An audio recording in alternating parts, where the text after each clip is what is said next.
सभी का स्वागत है अवधूत एआई चैनल पे। मेरा नाम है शिवम भारद्वाज और जैसा कि आप जानते हैं इस चैनल को बनाया गया है साइंटिफिक स्पिरिचुअलिटी को एक्सप्लोर करने के लिए एआई की मदद से। तो आज का टॉपिक है, आज जो हम जिस विषय को हम लोग जानने जा रहे हैं, देखने जा रहे हैं, वो है अवधूत के 24 गुरु। जैसा कि इस चैनल का नाम है अवधूत एआई, तो हम लोग इस चीज़ को जानने का प्रयास करेंगे कि अवधूत शब्द कहाँ से आया, अवधूत क्या होते हैं और अवधूत से रिलेटेड कुछ इंटरेस्टिंग चीज़ों को जानने का प्रयास करेंगे। तो चलिए शुरू करते हैं। हम लोग एआई से पूछेंगे कि अवधूत के 24 गुरु कौन थे। मेनली अवधूत के 24 गुरु जो है, मैंने जाना इसे एक बहुत प्रसिद्ध एक नेशनल टीवी पे, नेशनल चैनल पे एक बहुत प्रसिद्ध एक सीरियल धारावाहिक आती थी। इसमें उपनिषद गंगा उसे कहते थे, उपनिषद गंगा करके एक सीरीज आती थी। उसी में एक एपिसोड थी अवधूत के 24 गुरु। तो वो जो एक एपिसोड थी वो मुझे बहुत प्यारा लगा था। उसके अंदर जो है अवधूत के 24 गुरु के बारे में व्याख्या किया। चलिए तो हम लोग चलते हैं, जानते हैं कि अवधूत के 24 गुरु कौन कौन थे, अवधूत क्या थे, इस वीडियो के माध्यम से। तो मैंने ये चैट जीपीटी का विंडो खोल रखा है, एक एआई मॉडल है ये, और इससे मैं पूछने का प्रयास कर रहा हूँ tell me about 24 gurus of अवधूत। तो चलिए शुरू करते हैं। चैट जीपीटी अपने मॉडल के माध्यम से हमें जितने भी इनके पास रिसोर्स होगा उससे एक्सट्रैक्ट करके ये मुझे बताने का प्रयास करेगा कि अवधूत के 24 गुरु कौन कौन से थे और मतलब कहाँ से ये आया है। तो इसमें बताया जा रहा है कि अवधूत के 24 गुरु जो है वो आते हैं अवधूत गीता से, इसका रेफरेंस लिया गया है ना। लॉर्ड दत्तात्रेय बहुत बड़े ऋषि हुए है ना, उन्हीं के किताब में त्रिमूर्ति ब्रह्मा विष्णु महेश का इनकारनेशन उन्हीं के किताब में, उन्हीं के टेक्स्ट एट्रीब्यूट्स में इनको पाया जाता है। इसमें और भी बहुत सारी चीज़ें बताई गई हैं। तो हम जो है हिंदी में इसको देखेंगे, इंग्लिश में इसकी व्याख्या दी गई है। आप लोग कमेंट करके बताना कि मैं इस चैट का लिंक भी डाल दूंगा। लेकिन इसमें मेनली अवधूत गीता से अवधूत शब्द को लिया गया है, महर्षि दत्तात्रेय के माध्यम से भी इसकी व्याख्या होती है। तो अवधूत के 24 गुरु का अर्थ है कि अवधूत ने एक बहुत बड़े संत हुए जिन्होंने प्रकृति को ही अपना गुरु मान लिया। प्रकृति के विभिन्न कंपोनेंट्स, विभिन्न चीज़ों को अपना गुरु मान के उससे अलग अलग चीज़ें सीखी। तो इसमें जैसे आप देख पा रहे हैं, इसमें पृथ्वी, अर्थ, वाटर, जल, है ना, अलग अलग चीज़ें, अलग अलग चीज़ों से सीखा है। तो हम लोग इसको हिंदी में भी एक्सप्लोर करेंगे, लेकिन पृथ्वी को एज ए गुरु माना, फिर जल को, वाटर को एज ए गुरु माना, फिर वायु को एज ए गुरु माना, है ना, अग्नि को एज ए गुरु माना। ऐसे करके उनके बहुत सारे गुरु हुए। आकाश, चंद्रमा, सूर्य, है ना, कबूतर, है ना, कपोता, राइट, कबूतर को बोलते हैं। अजगर से सीखा, है ना, समुद्र से सीखा, मौत पतंगा से सीखा, मधुमक्खी जिसको बोलते हैं उससे सीखा, हाथी से सीखा जिसको गज बोलते हैं, हनी बी से सीखा, है ना, जिसको भवरा बोलते हैं, डियर से सीखा, फिश से सीखा, पिंगला से सीखा। तो ऐसे करके इनके 24 गुरु हुए।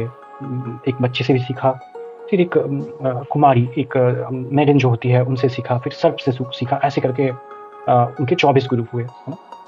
तो एक प्रकृति से अलग अलग चीज़ों को से अलग अलग चीज़ें सीखा। तो हम देखेंगे कि एआई हमें हिंदी में क्या क्या बता पाती है ना। तो चलिए हिंदी में जानने का प्रयास करते हैं।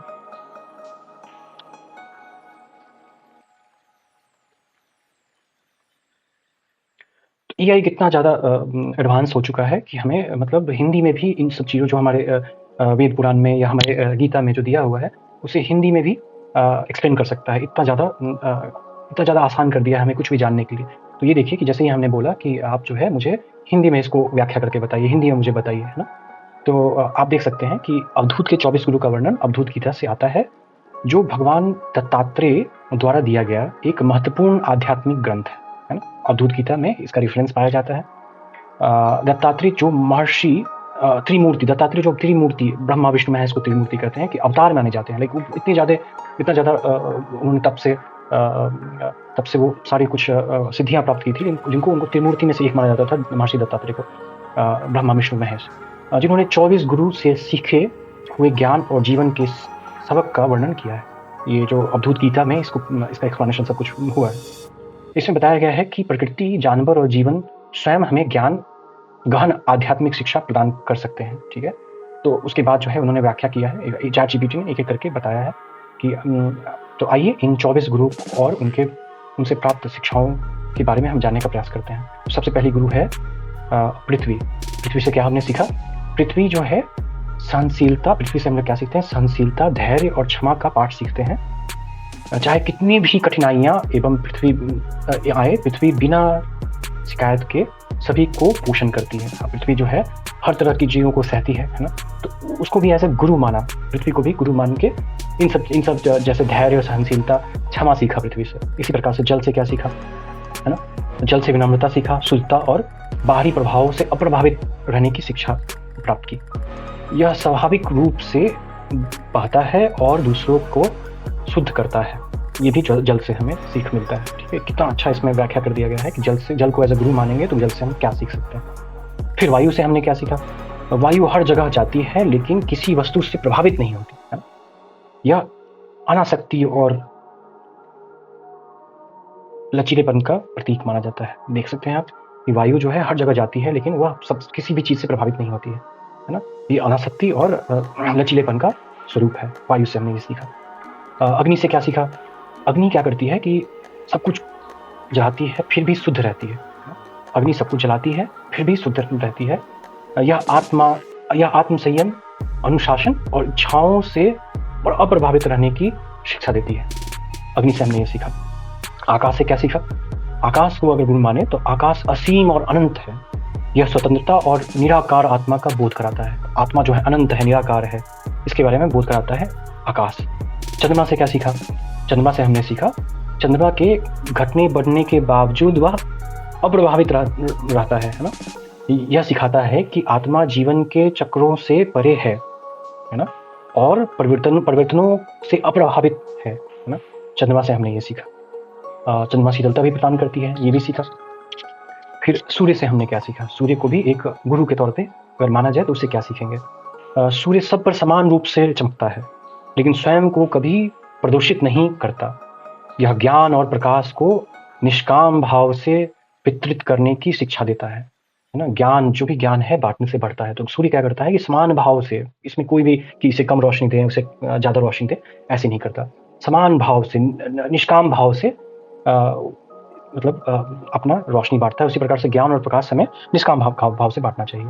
उसके बाद फिर हमने कबूतर से क्या सीखा, है ना। कबूतर अपने अत्यधिक लगाव के कारण कष्ट उठाता है। हमने बचपन में बहुत सारी कहानियां सुनी है, जैसे कबूतर आया जाल में फंसना मत, ऐसे करके कहानियां सुनाई है। तो क्या होता है कि कबूतर जो है अपने परिवार से बहुत ज़्यादा लगाव रखता है ना, और मोह में हमेशा पड़ा रहता है। तो यह सिखाता है कि अति आसक्ति से दुख होता है और हमें दुनिया से अनासक्त रहना चाहिए, है ना। अजगर से क्या सीखा, अजगर जो मिलता है उसे खा लेता है और अधिक प्रयास नहीं करता। अजगर का जो साइज होता है बहुत ज़्यादा हेवी साइज होता है उसका, इसलिए उसे जो मिलता है उसे खा लेता है। यह संतोष और जो है उसे स्वीकार करने की शिक्षा देता है। अजगर से हमने ये सीखा। समुद्र से क्या सीखा, समुद्र से अनेक नदियां मिलती हैं फिर भी यह शांत रहता है। यह भावनात्मक स्थिरता और गहराई का प्रतीक माना जाता है। पतंगा जो छोटी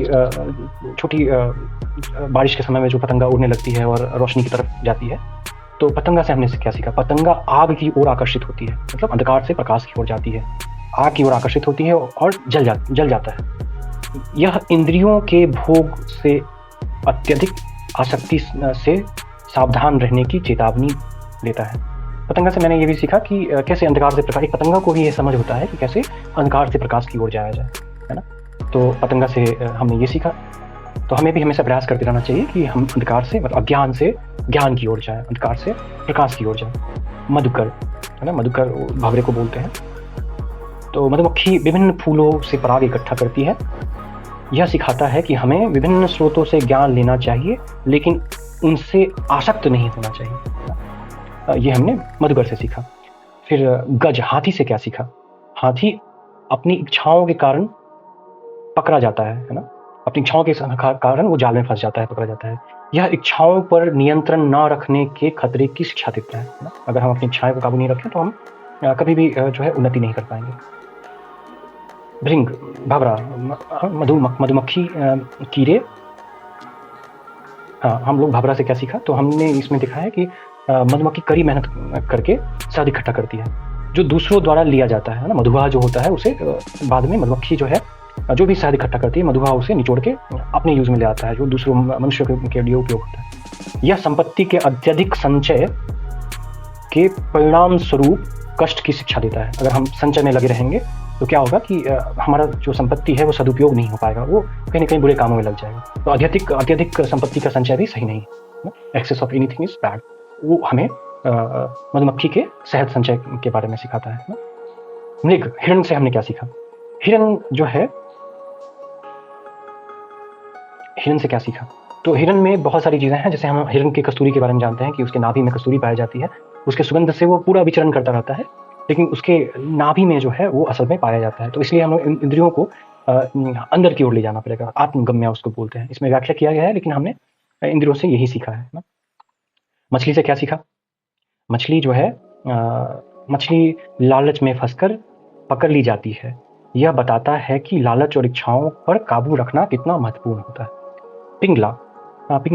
पिंगला नाम की एक वेश्या जब अपने मोह से मुक्त होती है तो उसे शांति प्राप्त हो जाती है। यह त्याग और आसक्ति से मुक्ति की शिक्षा देती है ना। तो ये पिंगला का भी स्टोरी बहुत सुंदर है। हम प्रयास करेंगे कि आने वाले एपिसोड्स में पिंगला के बारे में बताएं। बहुत अच्छा इसका स्टोरी है, उपनिषद गंगा में बहुत अच्छे से इसको कवर किया गया है। फिर एक बालक से हम क्या सीख सकते हैं? एक बच्चा जो होता है मासूम और चिंता मुक्त होता है। यह हमें वर्तमान में जीने और निर्मल हृदय रखने की शिक्षा देता है। बालक कितना खुश रहता है हमेशा, है ना, क्योंकि वो वर्तमान में जीता है। हमेशा हमें प्रयास करते रहना चाहिए कि हम जो है न ज़्यादा पीछे का बात सोचें, न ज़्यादा आने वाले भविष्य के बारे में सोचें। हम जो है वर्तमान में जिएं, वर्तमान में पुरुषार्थ करें और अपने आप ही आने वाला भविष्य हमारा सुंदर हो। एक कुमारी से हमने क्या सीखा? एक कुमारी जो अपने विवाह की तैयारी करती है लेकिन शांति बनाए रखती है, यह अकेलेपन और आत्मनिर्भरता की शिक्षा देती है। कुमारी से हम लोग ये सीखते हैं कि मैंने देखा था उस एपिसोड में कि एक कुमारी से हम ये भी सीखते हैं कि उनने कंगन बन रखा है, तो अगर एक से अधिक जो है कंगन पहनने से आवाज़ होती है, तो एक से अधिक होने से स्वर, है ना, संघर्ष पैदा होता है ना। तो ये चीज़ का ज़्यादा पैसे का होड़ जो है संघर्ष पैदा करता है ना? ज़्यादा इच्छाएं जो है संघर्ष पैदा करती हैं। कुमारी से हमने ये भी सीखा। सर्प से क्या सीखा? सांप से क्या सीखा? सांप अकेला रहता है और भीड़ से दूर रहता है। यह सिखाता है कि अकेले और मौन में रहना ध्यान और आत्मचिंतन के लिए आवश्यक है। जब भी हम अकेले होते हैं तो हम आत्मचिंतन कर पाएंगे और हम अपनी अच्छाइयों और बुराइयों के बारे में चिंतन करके उस पर आगे निरंतर उसको सुधार करने का प्रयास कर सकते हैं, है ना। आत्मचिंतन बहुत ही ज़्यादा आवश्यक है और अकेले रहने पर ही आत्मचिंतन या ध्यान संभव।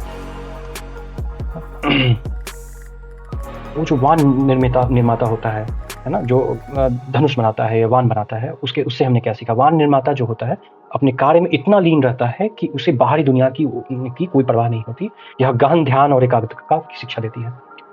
उसके मकड़ी से क्या सीखा? एक मकड़ी जो है अपने जाल को स्वयं बुनती है और फिर उसे वापस ले लेती है। यह सृष्टि और संहार के चक्र की शिक्षा देता है। इसके बारे में बहुत ज़्यादा और सीखने को मिलता है कि मनुष्य अपने संसार का निर्माण स्वयं करता है और बाद में जब अंत समय आता है तो संसार को अपने आप में ही लीन कर लेता है। इसलिए इसके भाव को समझने का प्रयास करें। हमने एक कीट या कीड़ा से क्या सीखा? एक कीड़ा जो ध्यान से अपने परिवर्तन की प्रक्रिया में मग्न रहता है, अतः एक तिल्ली बन जाता है। यह ध्यान और ध्यान के माध्यम से आत्म परिवर्तन का प्रतीक है। कैसे एक कीड़ा का आप अगर पूरा लाइफ साइकिल देखिएगा तो कैसे वह धीरे धीरे करके एक तितली के रूप में जाता है ना, बनता है। वो बहुत सुंदर एक परिक्रमा है। चूड़ी से हमने क्या सीखा? मैंने ऊपर ही कुमारी से बता दिया। तो चूड़ी एक स्रोत है, एक गुरु माना गया है। एकल चूड़ी शांत रहती है, मतलब मैंने अभी ऊपर मैंने बताया कि एकल जो एक चूड़ी होती है जो कंगन पहनते हैं, अगर एक हो तो वो शांत रहती है, जबकि कई चूड़ियां जो है शोर पैदा करती है।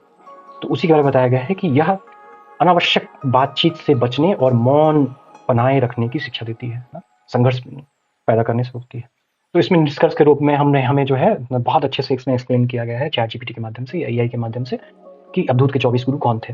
तो इसमें निष्कर्ष के रूप में इसने बताया है कि अवधूत के 24 गुरु यह सिखाती है कि हमें जीवन के विभिन्न पहलुओं से, चाहे वो प्रकृति हो या जीव जंतु हो, है ना, उससे ज्ञान, इससे शिक्षा लेनी चाहिए, है ना।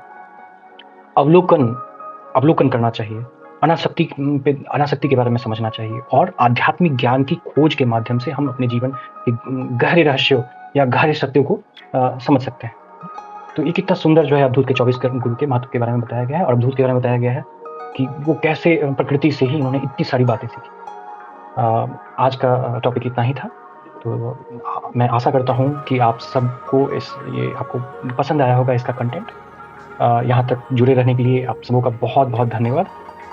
अगर आपको यह कंटेंट, ये चैनल का कंटेंट अच्छा लगे, मेरा यह प्रयास अच्छा लगे, तो आपसे यह विनती है कि आप ज़रूर इस चैनल को सब्सक्राइब करेंगे, इस वीडियो को लाइक करेंगे, है ना? शेयर करेंगे और कमेंट करके मुझे सुझाव भी देंगे। आप सबका बहुत-बहुत धन्यवाद।